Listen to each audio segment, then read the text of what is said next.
কারণ এই ডিলটা যদি নাই হয় তাহলে তোমাকে এই অফিসে রাখার কোনো মানেই হয় না। ম্যাম দাঁড়ান, প্রজেক্ট কমপ্লিট করা আছে, আপনি একবার চেক করে ক্লায়েন্টসের সঙ্গে মিটিংয়ে বসতে পারেন। সত্যি? কই দেখি।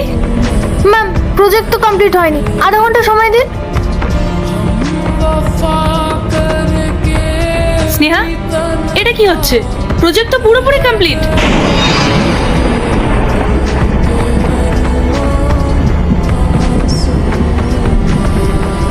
ইম্পসিবল, এটা তো হওয়ার কথা ছিল না। ম্যাডাম, প্রজেক্টটা আমি শেষ করেছি। তুমি সিরিয়াসলি বলছো? তুমি একটা পিয়ন হয়ে এই প্রজেক্টটা 2 মিনিটে কমপ্লিট করে দিলে, যেটা আমার ম্যানেজার আর তার পুরো টিম এতদিন ধরে করতে পারছে না? রাহুল, এটা কিভাবে সম্ভব? তুমি তো কোনো সফটওয়্যার ইঞ্জিনিয়ার নও। ম্যাডাম আমি নিজেও বুঝতে পারলাম না ও কি করে করলো, ও তো কম্পিউটার চালাতেই জানে না। ম্যাডাম, আপনার ধারণা ভুল। আমি পিয়নের কাজ করি ঠিকই, কিন্তু আমি একজন সফটওয়্যার ইঞ্জিনিয়ার।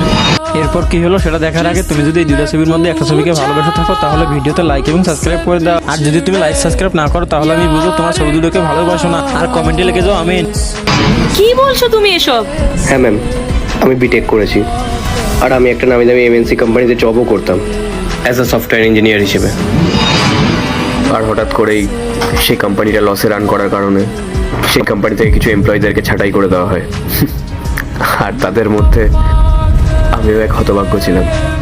আর জানেন ম্যাডাম, আমার বাবা মা অনেক কষ্ট করে আমাকে পড়াশোনা শিখিয়েছে, এমনকি আমাদের ক্ষেতের জমি পর্যন্ত বিক্রি করে দিয়েছে আমাকে পড়াশোনা করানোর জন্য। আমার বাড়ি মুর্শিদাবাদে। গ্রাম থেকে অনেক স্বপ্ন নিয়ে আমি এই শহরে এসেছিলাম, যে আমি আমার বাবা মার মুখ উজ্জ্বল করব, অনেক বড় মানুষ হব, আমার বাবা মা আমাকে নিয়ে অনেক গর্ববোধ করবে। কিন্তু ভাগ্যটা দেখুন, আজ আমার এই পরিস্থিতি হয়ে দাঁড়ালো। জানেন ম্যাডাম, আমার জবটা চলে যাওয়ার পরে না, আমি অনেক জায়গায় জব খোঁজার চেষ্টা করেছি, অনেক জায়গায় দৌড়েছি, কিন্তু কোথাও জব পাইনি। বাবার চিকিৎসা, সংসারের খরচ, এই সব কিছু মিলিয়ে বাধ্য হয়ে আমাকে এই পিয়নের কাজটা করতে হচ্ছে। ম্যাম, আমি যখন শুনলাম আপনি এই প্রজেক্টটা নিয়ে খুব চিন্তিত রয়েছেন, আর এই প্রজেক্টটা যদি আপনি ক্লায়েন্টকে ঠিকঠাক টাইমে সাবমিট করতে না পারেন তাহলে আমাদের কোম্পানির অনেক বড় ক্ষতি হয়ে যাবে, তখন আমি ভাবলাম যে আমার যতটুকুনি নলেজ আছে সেটা দিয়ে আমি এই কোম্পানিটাকে একটু সাহায্য করি। রাহুল, তোমার সাথে সত্যিই অন্যায় হয়েছে।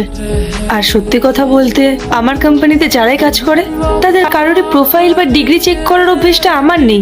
বন্ধুরা, নেক্সট পার্ট দেখতে চাইলে পার্ট 2 লিখে অবশ্যই কমেন্ট করে যাও।